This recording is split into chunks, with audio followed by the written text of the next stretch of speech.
Welcome back, everybody. It's a Decline and Fall interview special today, and I'm very pleased to welcome to the program today David Miller, who is, some of you might remember, he won a employment tribunal against his former employer, a university in this country, Bristol Uni, which, shall we say, illegally fired him after a witch hunting campaign orchestrated by Zionist activists. And of course, his employment tribunal win was very important in terms of defending academic freedom and freedom of speech in this country. And the reason why we've got him here today is because, of course, David is a specialist on tracking the influence of the various different Zionist networks that do operate inside Britain. And he's written a very interesting couple of articles recently for Mint Press News regarding the Zionist networks in Scotland, which we'll come to later on. But before we go any further, David, welcome to the Decline and Fall show. Thank you for having me. And, of course, joining us, as always, is our co-host and comrade in the once and future Socialist Yugoslavia, Kit Clarenberg. How are you doing today? Very well. All the better for seeing David at long last. It's been a while since we last spoke. David is, of course, a fellow terrorist, according to British authorities. He and I had an interesting chat at the end of, I believe it was the end of last year, after you got hauled off the plane, having just attended a certain funeral. Yes. That was in February. Oh, that was in February. Oh, okay. My how time flies. But yeah, no. Excellent to see you again. Looking dapper as ever. So yeah, Alex, why don't you kick us off, my friend? Well, before we get to David's recent articles on Zionism in Scotland, I did want to get his reaction to the latest. I think the best word I can think of is a catastrophe. That's going on with regard to the new party, or what was supposed to be the new party of the left in this country, which is the still rather strangely titled Your Party, which was apparently founded by Jeremy Corbyn and Zara Sultana together, who are going to be joint leaders of it. There has been rancor since the start, which has recently blown up into a full-scale row, nominally about Sultana trying to proceed with signing up people to membership before some agreement had been reached with Corbyn. But there is much, much more to this story than meets the eye, and it goes right the way back into Corbyn's tenure as Labour Party leader and the fake anti-Semitism scandal that was promoted consciously by networks of Zionists in this country and, of course, elements in the British state itself.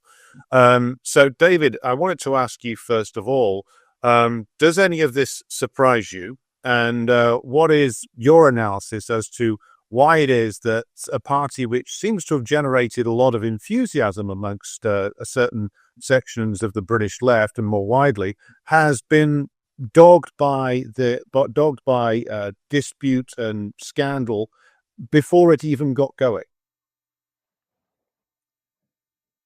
Well, I mean, we're talking about essentially about events of the last couple of months, but not only does one need to look back to that period you're talking about when Corbyn was the leader of the Labour Party, but one also needs to explain quite a lot of different things. I mean, it's been an intense period of the last 2 months, and you can tell the story in relation to the dispute between what you can characterize as the Corbyn faction and the Sultana faction in your party.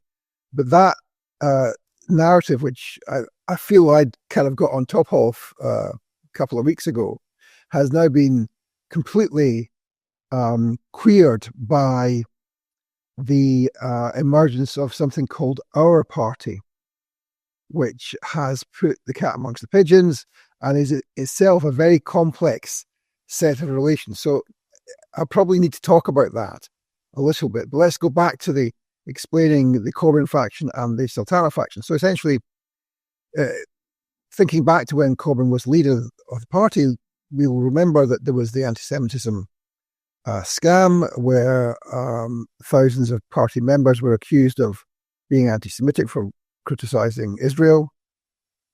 And crucial to remember is the fact that the scam, or at least the witch hunt against those members, only really took off once Jeremy Corbyn's people had a grip on the bureaucracy of the Labour Party. That is, once Jenny Formby was appointed as General Secretary, and once Corbyn was able to appoint people to all the relevant committees. In the period before Jenny Formby became General Secretary, one person was expelled in the previous year, and in the period afterwards it was 45, and the year afterwards it was 45, and then after that many more. And of course, all of the most famous cases were cases of people who were expelled on Corbyn's watch when Jenny Formby was in charge. Of course, we're thinking of Chris Williamson, Jackie Walker, and the many other cases of people who are not as famous. I should mention Mark Wadsworth as well, someone who did literally the least of anybody and was expelled on Corbyn's watch. And these people, let's remember, have to this day not been rung up by Jeremy or had any announcement in the press that Jeremy was sorry, or that he felt he shouldn't have done it, or that this won't happen again. None of that has happened. And that's why there is a question mark, or at least well, there was a question mark some weeks ago. I mean, we've moved way beyond question mark now, about his whether he'd learned any lessons. So we said all these things at the time. We said, look, the people who were in charge of the anti-Semitism committee inside the Labour Party when he was in charge, appointed by Jenny Formby and by Corbyn, these were people who were witch hunters, and these were people who were informed by Zionist ideas and engaged in the witch hunt. And these three people were Harry Hayball, who'd been in Momentum and been actually reporting people for anti-Semitism before he became part of the anti-Semitism hit squad. A guy called Patrick Smith, who had been in the well-known Zionist Trotskyist faction, the Alliance for Workers' Liberty, and of course Laura Murray, famously the daughter of Andrew Murray, and they worked closely also with a press person in the Labour Party called Georgie Robertson, who of course is the daughter of the famous lawyer Geoffrey Robertson. Now the four of them were core to expelling large numbers of people from the party for no reason at all, for criticising Israel. And there's never been an accounting for that process. There's never been Jeremy Corbyn or anyone close to Corbyn saying, we got that wrong last time, we shouldn't have expelled so many people, we actually undermined ourselves, we shot ourselves in the foot, we apologised too much for things which we hadn't done wrong, which weren't wrong.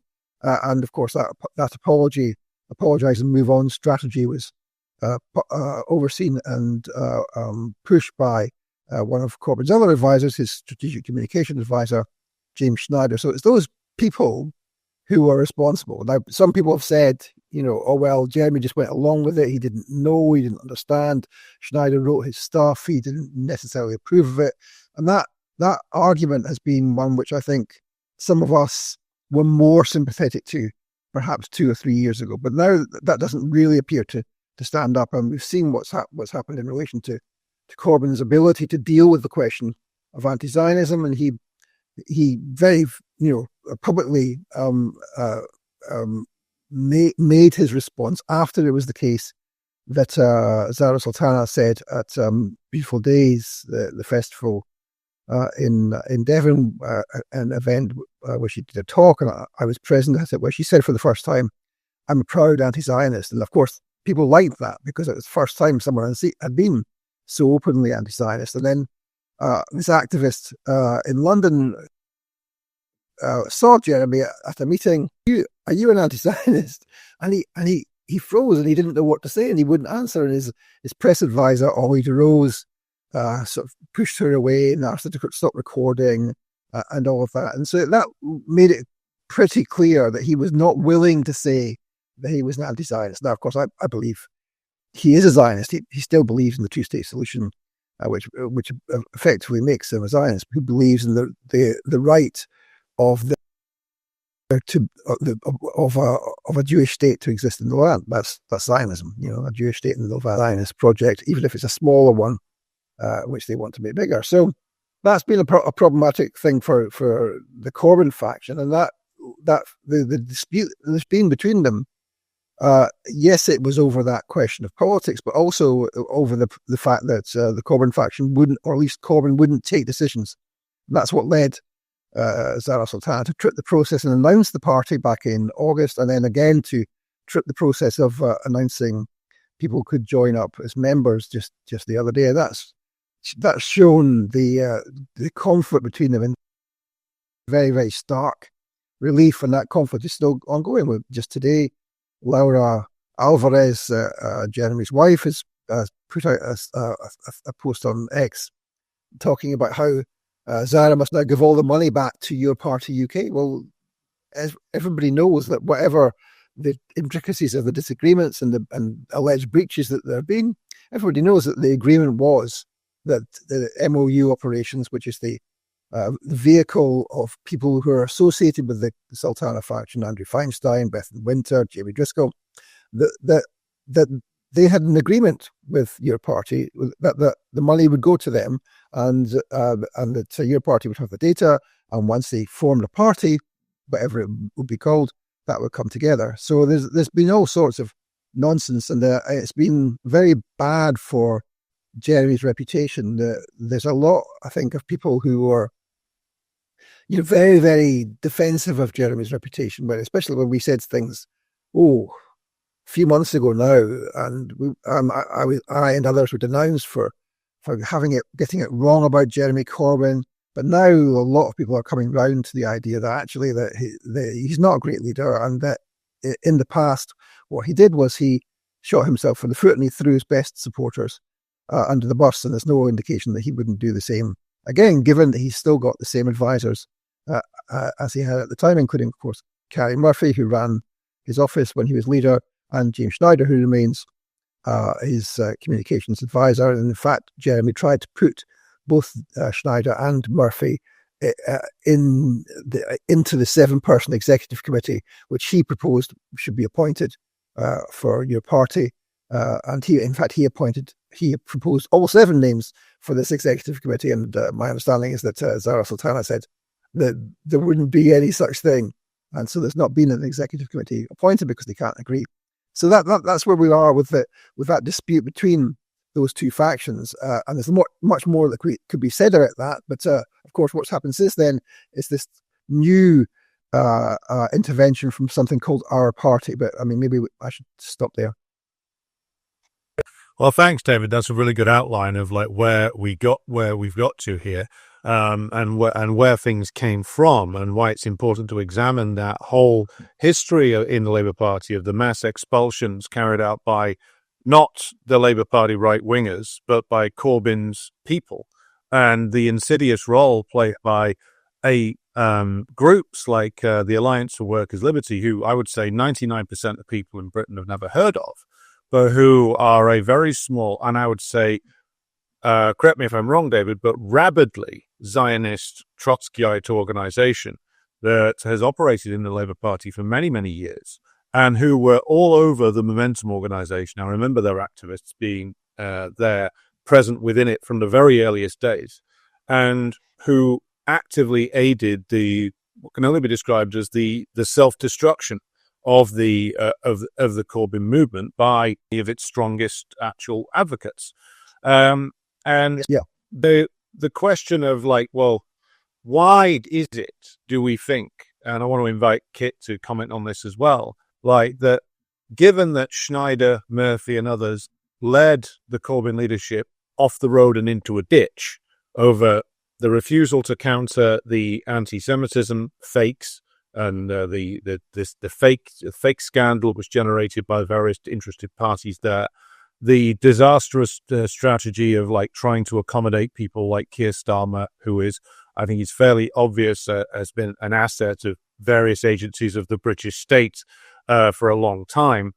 Why is it that Corbyn still keeps these people around, given that their record is wholly negative in terms of that? So, Kit, I want to ask you to comment on this and then bring back in David. Kit, you're muted, mate. The one time you actually want to hear from me and I'm muted, but no, I kid. In all seriousness, I must admit that call it sheer bloody minded naivety. I was actually quite enthused when it was announced in an admittedly rather cack-handed manner that Sultana and Corbyn were going to be forming a new party. My heart immediately sank when one of, if not the first interview Corbyn gave outlining their new the new party's terms was to Owen Jones, who, as Alex and I have discussed at some length, was a key wrecker of the Corbyn project. Indeed, wrote an entire book throwing Corbyn and all of his supporters under the bus, and legitimising completely baseless claims of the Labour Party being infected with anti-Semites, and also had the temerity to claim that Israel has a right to exist and it is in no way like previous settler colonial enterprises. He doesn't give an explanation for why, because it's completely untrue that it isn't. But this kind of perked my suspicions that he wasn't just being given bad advice, that maybe that this was always intended to be it was never intended to be anything truly radical, and it was just going to be a continuation of what Labour was like under his leadership, which was, not very good. And yet again, he has picked a certain individual named James Schneider as his. Is he the head of communications again? So James Schneider is a lot has been made of the fact that his wife is an advisor to Keir Starmer, which in itself should set off cacophonous alarm bells. But I mean, he was Jeremy Corbyn's director of strategic communications, who, as David alluded to, was the quote unquote mastermind of the apologize and move on strategy that led to members getting removed. All manner of media opprobrium led to the suspension and resuspension of Chris Williamson, and a variety of other extremely ill-omened and seemingly badly thought out, or were they, strategies sorry, we'll try that again. Extremely bad strategies and approaches to dealing with various problems. I might add myself that I actually spoke to someone a number of years ago who worked in the PR department of the Labour Party under Schneider, and he said it was great because we just sat around doing nothing all day. We were given nothing to do, zero direction, and we just got paid for being on Facebook and texting, and doing no actual work. So, I mean, perhaps, David, you could tell us a bit more about Schneider and why he's so shady. Well, I mean, it's difficult to work out entirely because it's quite complicated. I mean, so yes, Schneider goes up as a Zionist. He says that he becomes an anti-Zionist or a non-Zionist, I believe, is the terms he used a couple of years ago. Now he goes to a private school. His dad is involved. His dad dies when he's quite young, when he's a teenager. His dad's involved in a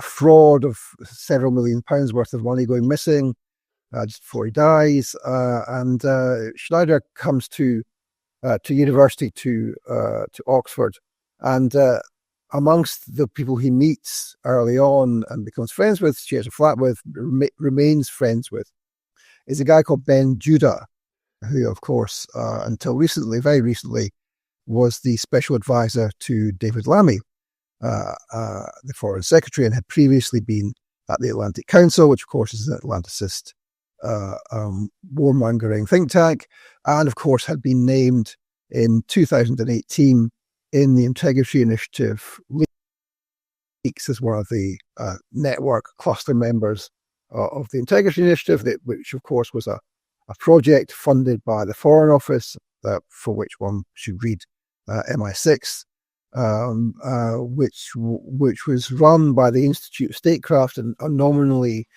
independent think tank, but which was in actual fact overseen by an honorary colonel in the specialist group Military Intelligence, which an organization which nobody really knew existed until these leaks came around. That guy's called Chris Donnelly. People might have heard of him from various of your reports. And of course, this was a project overseen by MI6, and in the way of these things, given they'd given this money to military intelligence, MI6 aren't really very keen on trusting military intelligence to get things right. So they put in an serving MI6 officer into the project as the chief operating officer. Big clue in the title there, a guy called Guy Spindler, and of course it was overseen by the career MI6 officer Andy Price, who later became slightly more famous when it was revealed that he was the handler for Paul Mason. When it was revealed that Paul Mason was an MI6 agent. So this is an MI6 project which was supposed to be there to tackle Russian disinformation, but which ended up spending much of its time criticizing Jeremy Corbyn. So there was James Schneider's university friend implicated in the project, subverting James Schneider's boss. They remain friends, apparently. Apparently, it's wrong to think that there's anything wrong with him being friends with someone who is clearly at least an intelligence asset. Never mind anything else. And his father, of course, also an intelligence asset, still works for the Balkans. What's it called? The Balkans Independent Investigative Journalism Network. The Balkan Investigative Reporting Network. Yeah. I might add as well that yes, not only does Ben Judah crop up in the Integrity Initiative leaks, so does David Patrick Karakos. He was tipped as running this some kind of outgrowth of the Integrity Initiative called Open Information Partnership, which was set up to basically create a Central and Eastern European network of NGOs, quote unquote, independent media outlets and fact checkers to influence events in quote unquote countries of interest to the British Foreign Office. Again, read MI6. Now, Philip Bevan, who is was a former friend of Jeremy Corbyn and was once within his inner circle. He notes that in a 2020 Spectator article written by Patrick Karakos, Patrick Karakos referred to himself and Ben Judah and James Schneider as in the same terms as protagonists in a John le Carré novel. Which is, seems to be subtly hinting that that they're, not quite who or what they appear on paper. Judah, of course, has now gone on to become a senior fellow at the Atlantic Council, which is NATO's in-house think tank and connected to the CIA and funded by arms industry. Defense contractors, numerous ministries of defense and foreign offices across Europe. But hey, I'm sure Schneider is, completely insulated from all of this, and it doesn't have any bearing on his politics or his commitment to Corbyn, fulfilling Corbyn's vision. And of course, he went on, Schneider, to after the Oxford experience to co-found Momentum. Yes. John Landsman, and of course that was one of the key places where the witch hunt continued to play out. Famously, Landsman wrote that essay saying that we should all stop using the Z word. Zionism is not a useful word to use, and of course Landsman now is a member of the Jewish Labour Movement, which of course is an openly and explicitly Zionist organisation. So there's that kind of background to it as well, and Momentum seems to have put out quite a lot of people who have ended up in similar kinds of political positions and roles and having the same kind of view about the witch hunt, which is that you shouldn't really say too many nasty things about Israel, or that you shouldn't use the Z word. And many of them are actually in play at present in the contemporary disputes inside your party, and especially this new Our Party thing. So Schneider is an interesting character for all of those reasons. And Patrick Kalikos, of course, also was named in the Integrity and Illuminative leaks.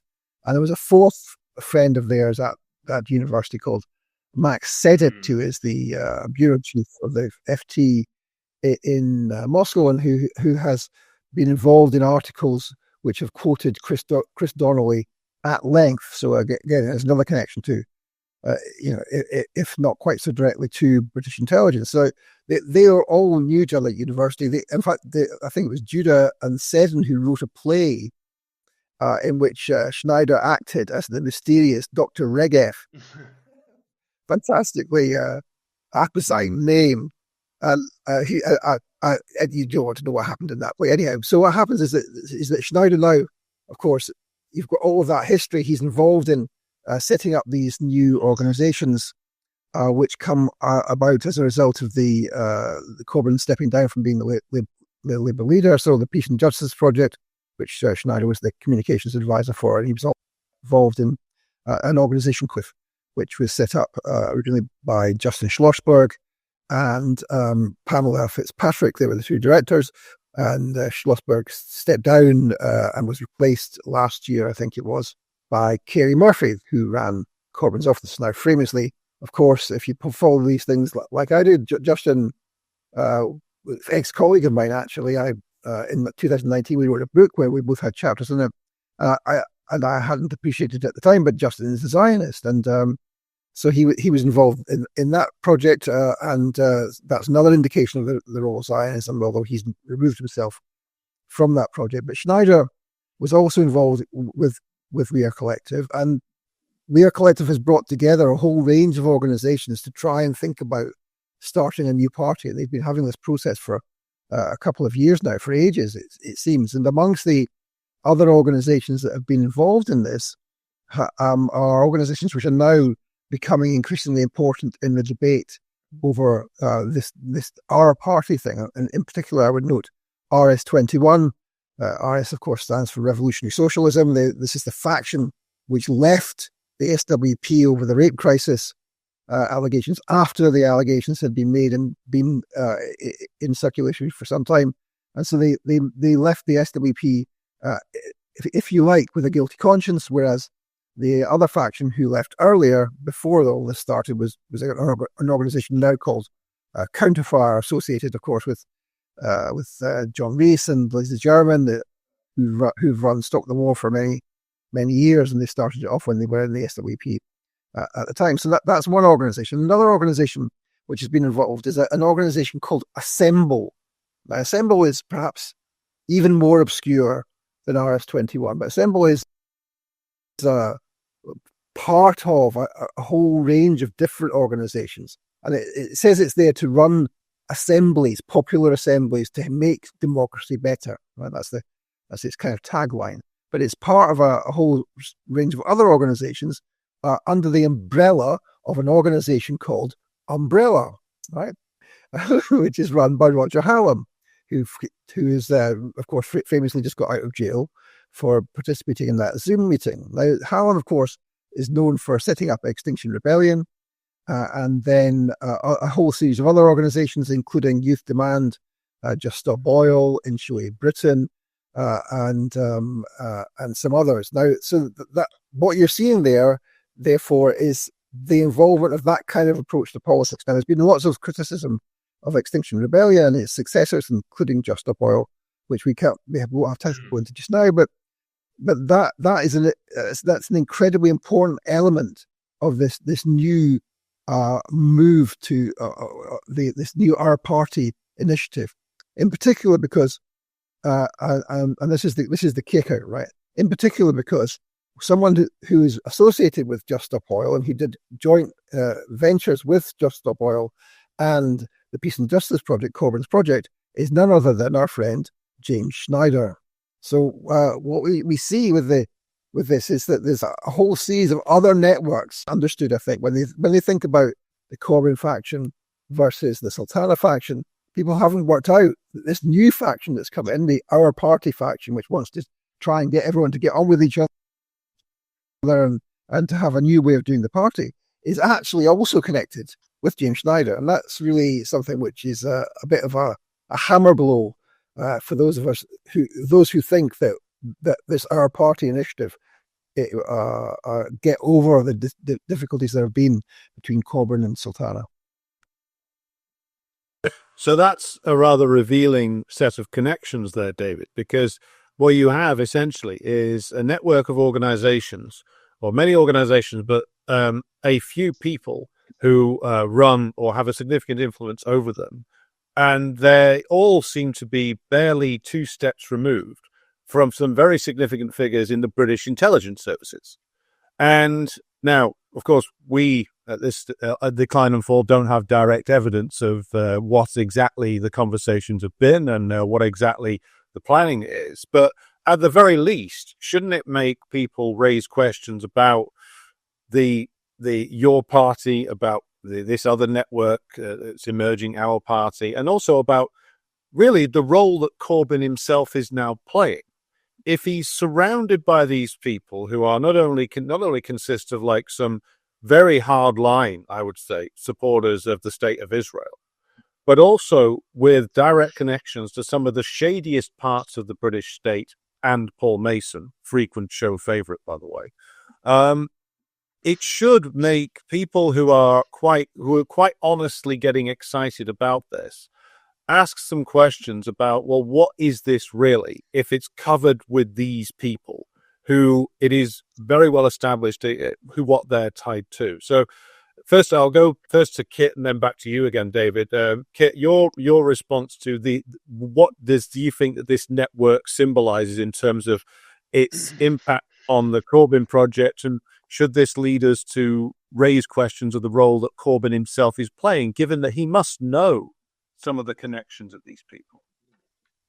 Well, yes, indeed, and I think that the aforementioned Phil Bevan, and we'll have to get him on the show sometime, Alex. But he actually, the reason that he fell out with Corbyn was because he was trying to warn Corbyn about the connections of Schneider and the very obvious interpretation that Schneider would be.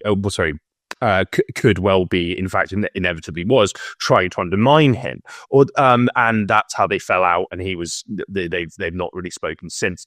And that raises the question of whether Corbyn was very aware that he was surrounded by people who were trying to undermine him and was intensely relaxed about that. There is a wider point to make as well, that Schneider operates within this kind of, call it a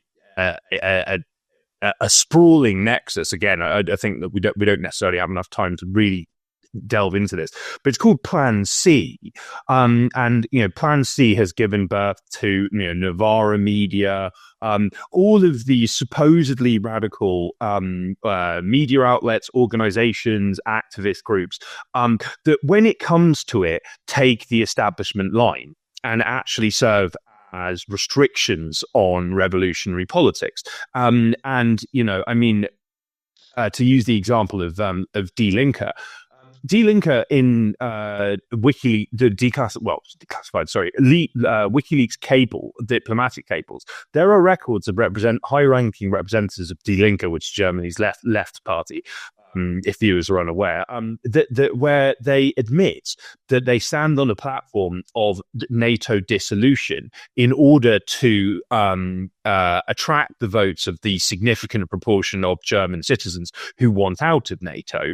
And they do so, A, to trap that dissent, but B, to ensure that Germany never leaves NATO, because Berlin is not going to be leading the international charge to dissolve the military alliance, even if it had the power to, which it doesn't. And I think that there is a very real risk that, I made the point that the timing of your party's launch was potentially an unintentional political masterstroke, because it came just under a year after Keir Starmer's election, when the sheer horror of Labour was writ very large, and even his staunchest centrist supporters, like the god awful Ian Dunt, were throwing him under the bus. And this was a potentially ripe time for creating a new, truly radical force in British politics. Of course, an alternative explanation is it was launched specifically at this time where there's enormous amounts of dissent and a majority of Britons want Starmer to stand down, and people are crying out for an alternative. That your party is just a way of, again, trapping dissent. And funneling disillusionment and yearning for change into a vehicle that won't achieve that by design. David, what's your analysis of the role that Corbyn is actually playing now, given that he is surrounded by these various shady characters that you've been detailing for us? Well, I think I think needs to be explained a little bit more is Kit mentioned this organization called Plan C, which is very obscure. I know we've been talking about a lot of obscure organizations, but a very obscure organization, but which is a kind of anarcho-communist. It sort of styles itself autonomist in the Italian sense, an anarchist organization, anti-authoritarian movement. It sort of works through networks. Now, we've already been talking about networks, about the umbrella network with Just Stop Oil and Assemble and all of those kind of elements, Youth Demand, which of course does stuff from Palestine. But Plan C appears to have a whole series of other organizations with which it's connected, sort of in the manner really of Trotskyist groups who create front groups. So Plan C seems to have a whole range of other organizations like the London Renters Union, or there's an organization called Common Knowledge. There's the Autonomous Design Group, and a whole series of other organizations which appear to be connected in some way with Plan C. Many of these organizations are based in an office in London called Pelican House, which of course is a new subject of interest for some of us. And if you look at that organization, you find that there's a large number of organizations which have connections to Plan C, and that's not the only things they have connections to, but that's one of the things. And of course, also involved there in sharing that office is the Rosa Luxemburg Stiftung, which of course is the foundation funded by the German state on the basis of how many seats Die Linke get in the Reichstag. And of course, it's been involved in funding Navarra, and indeed Paul Mason's been associated with it. And so there's those kinds of connections there. So that's a really very interesting set of organizations. And Plan C's people have been seem to be involved with Schneider-related people, with the Assemble lot, etc. So there seems to be a kind of interpenetration of those two networks, and Schneider appears to be related to both of them. Let me say one more thing about Plan C, which is that they are big up on the whole question, the whole Rojava experiment, the Rojava revolution, which of course, as some people will know, is where elements from the PKK, the Kurdish Communist Party, have been fighting the Syrian government and the government of Bashar al-Assad in order to keep the Syrian Arab army out of northeast Syria, where the CIA was involved in stealing the oil which belongs to the Syrian people. So the PKK are involved there in effectively a CIA operation. Now, the Plan C people are big up on the PKK and the SDF who are fighting that, and then the YPG in Rojava. And indeed, they've sent their comrades over there. In fact, one of them was killed in action fighting to defend the CIA's interests in northeast Syria. So that's why someone like Phil Bevan refers to Plan C as an intelligence cutout. Now, whether you would use that terminology or what that terminology means exactly, it's perfectly clear that they've been working with the CIA, and indeed they've also been involved in some of their comrades from the international comrades who've gone to fight there, have gone to fight in Ukraine. And as we know, what happens there is that they end up under the command of the Azov battalion and taking orders from fascists, literal Nazis. And so that's the kind of curious way in which this political tendency has operated, that it appears to be a radical autonomist faction, but ends up being able somehow in its head and practically to collaborate with imperialist forces on the international stage. And of course, that's one of the reasons why people are very skeptical about their involvement in our party, which of course is one of the people who've drafted this Our Party letter, which was sent out last Thursday or Friday. Many of them have connections directly or indirectly with Plan C, and that's very revealing, I think, of where we're at with this. And people who've gone through the agony of having their image of Jeremy Corbyn battered and bruised, and now are beginning to wonder about Zara Sultana.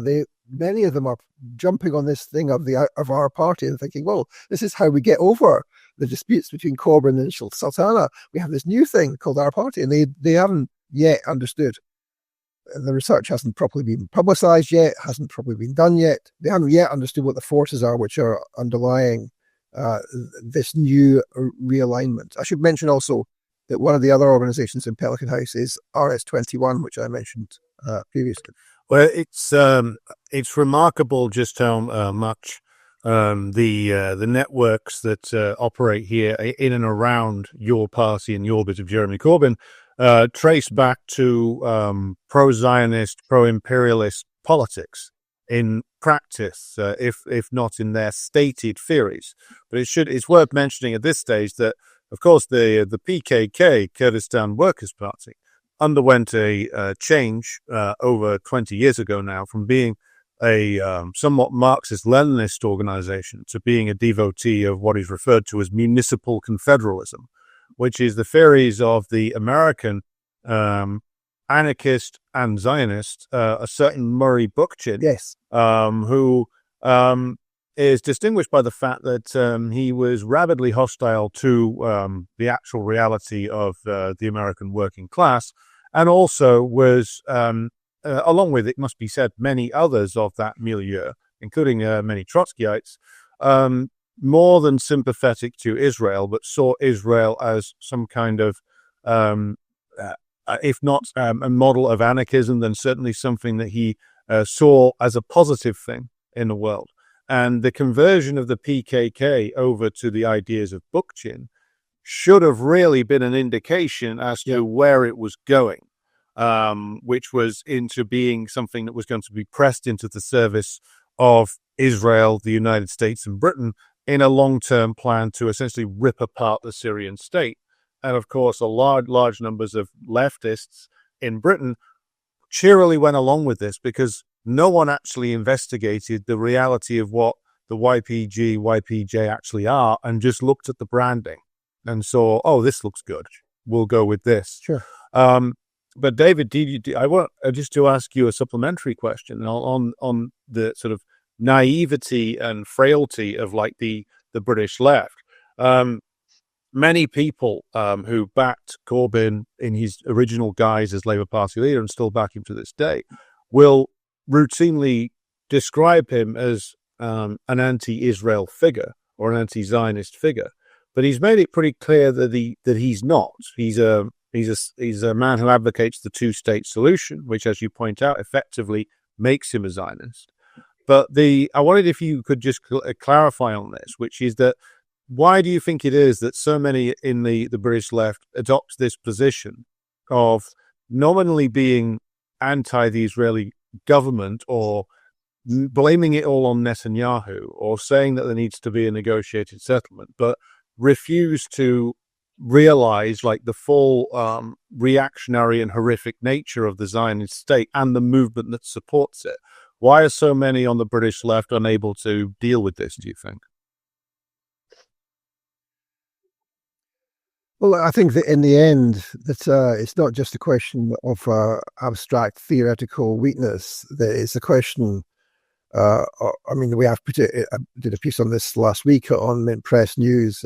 It's about the infiltration of the British left by Zionism, and in particular by those currents of left Zionism, socialist Zionism, the ones that set up the state of Israel, the people who were in the Haganah and the Palmach, as opposed to in the Stern Gang and the Irgun.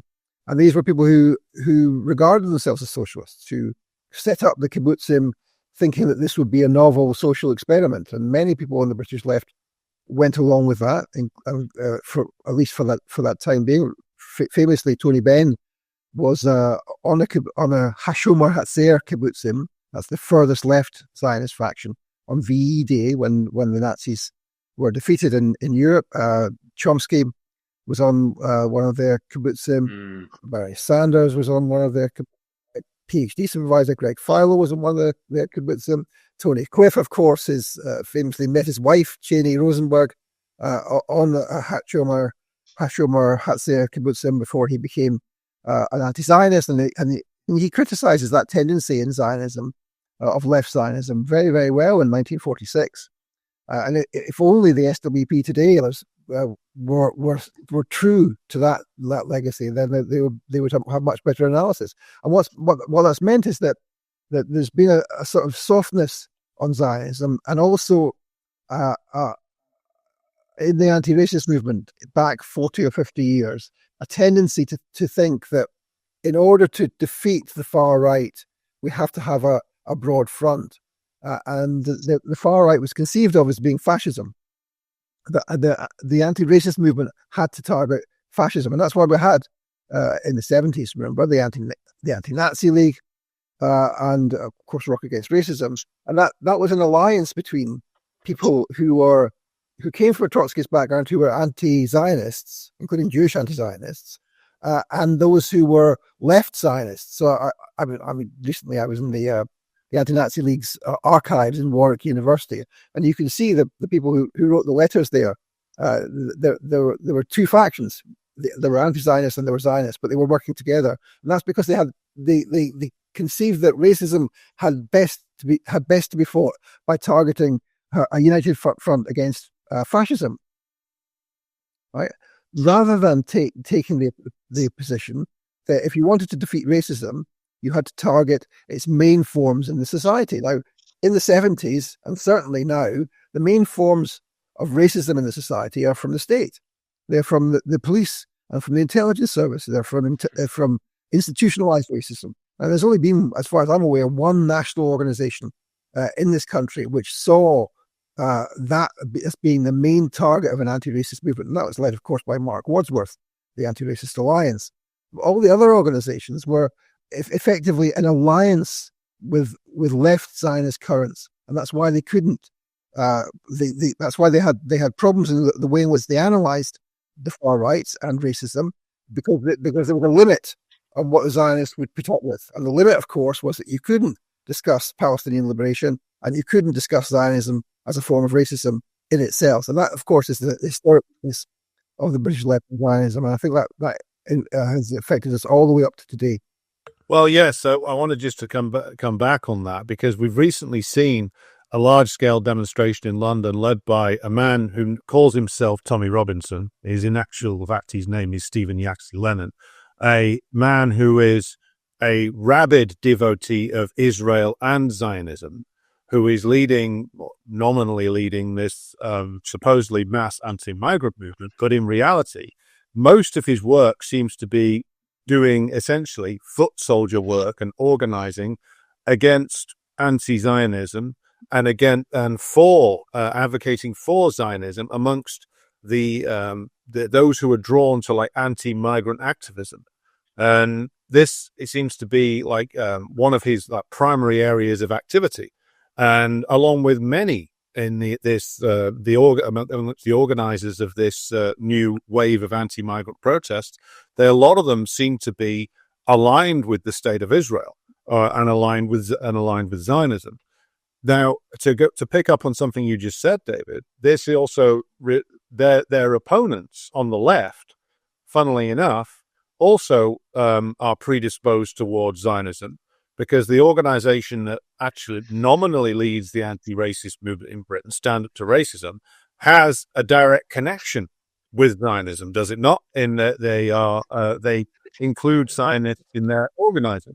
So you have a strange situation where you have the man named Tel Aviv Tommy on the one hand, and Standard to Racism on the other, both of whom are influenced by an ideology which even like people who are fairly liberal-minded have to admit these days is a rabid, racist, and deeply dangerous ideology. And yet we have both left and right in Britain embedded in it.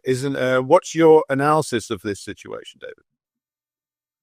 Well, I think that's right. I mean, you mentioned standard racism. I mean, yeah, of course, they historically take on the tradition of the Anti-Nazi League, Rock Against Racism, Unite Against Fascism, all the same kind of ideological current. And then, of course, you've also got a parallel openly Zionist anti-racist movement. So organizations like the Community Security Trust or Hope Not Hate, for example, which is a Zionist organization. People may not be aware of that. So that's absolutely part of what the problem is, that there's not been a real coming to terms with Zionism. But that's not just the case with the far right. I mean, what happened with the far right, as is probably reasonably well known, is that in 2009 and 2010, Zionist think tank people from the States came over to the UK and to the rest of Europe, and they approached all of the people on the far right and said, look, we want you to change your politics. We want you to give up on Jew hatred, and we want you instead to concentrate just on hating the Muslims. And if you do that, we'll give you money. And that's what led to the formation of the English Defence League and to the counter-jihad Europa network across most European, West and some Eastern European countries. So that's absolutely what happened. They co-opted the far right, and they already had a base in the left, but they've also, let's remember, co-opted all of the rest of the mainstream parties. I mean, the Reform on the far right, the Conservative Party, the Labour Party, the Greens, which still remains pro-NATO, and indeed the Lib Dems. Only your party and the Workers' Party. Workers' Party is anti-Zionist, but your party is having a big debate about whether it's anti-Zionist or not. So, Zara Sultana has said that she's anti-Zionist. She hasn't put a lot of meat on those bones, but there's clearly a massive debate internally. Then the membership, in my understanding, impression, is very anti-Zionist.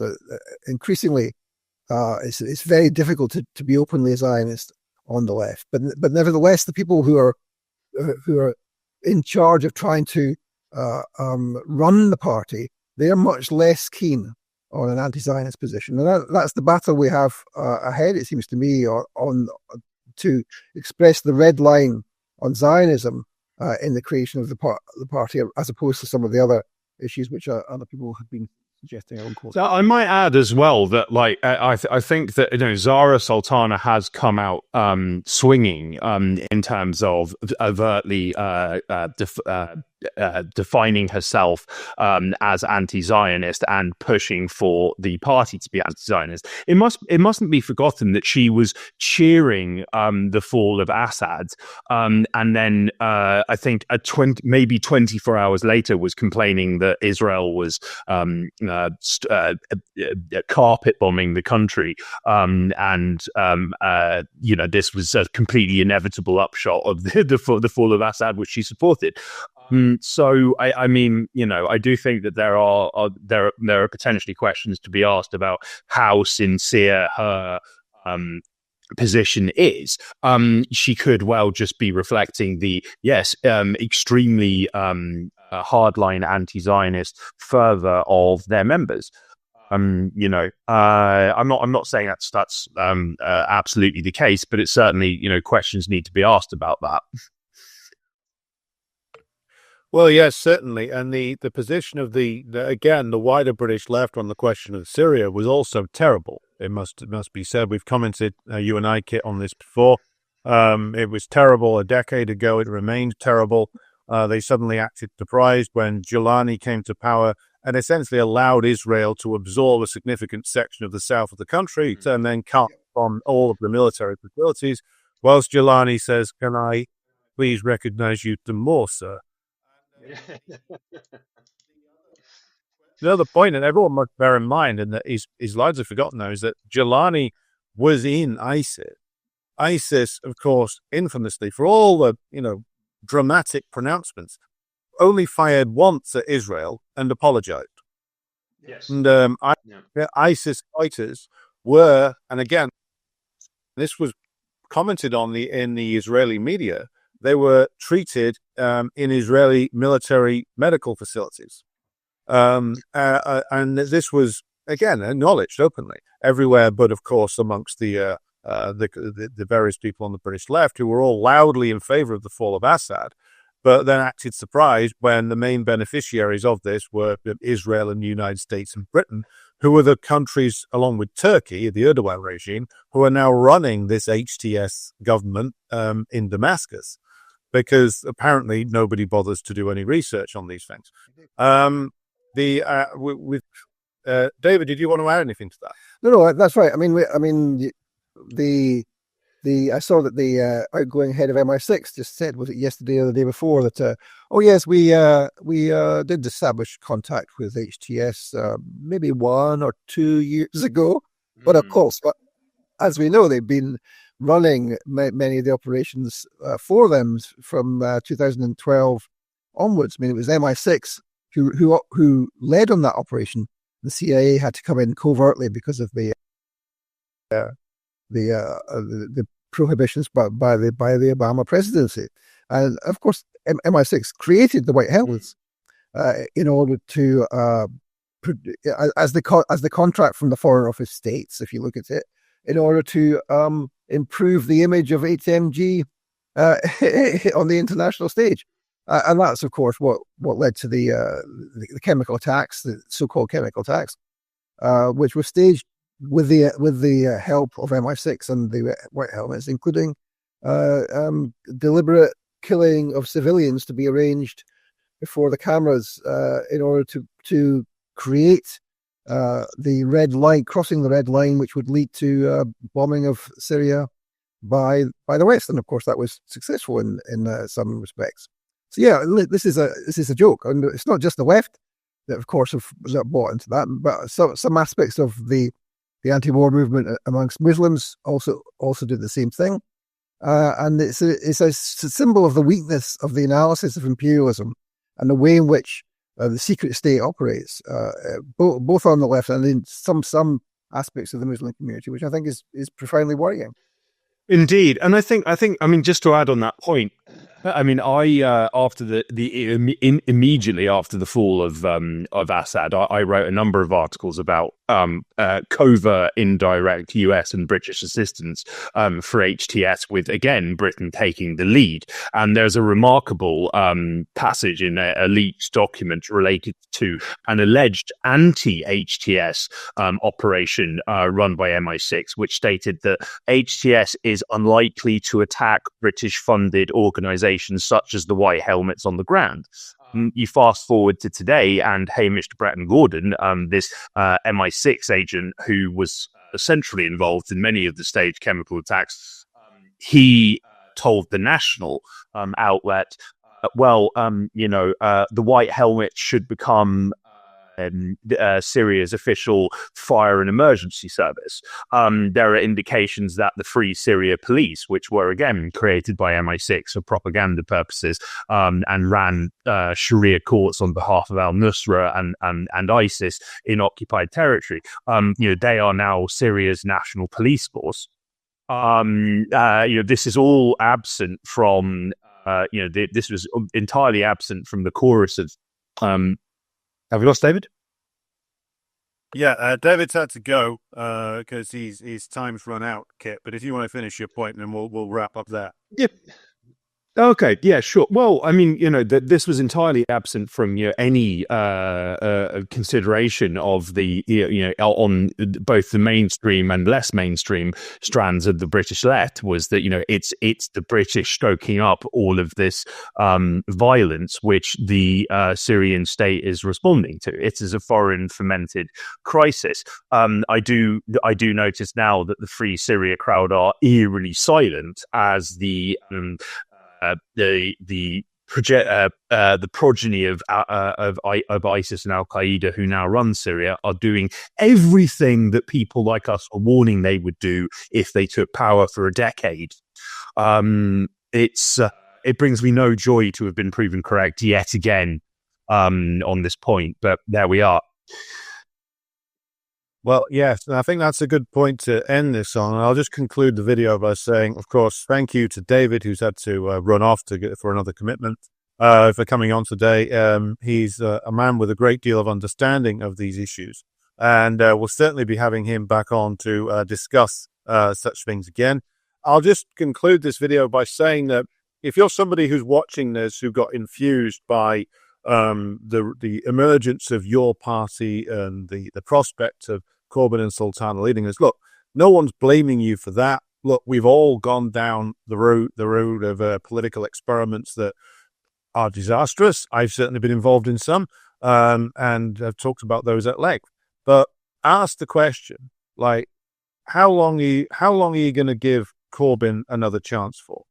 If he surrounded himself with intelligence assets, essentially, the first time around, and he not only doesn't learn from it, but he brings back all the same people again this time around and insists that they be given a controlling influence over the new organization, then really, no matter what your opinion of like the politics of Corbyn or the politics that Corbyn says he's in favor of, you have to ask a question about what role this man is playing.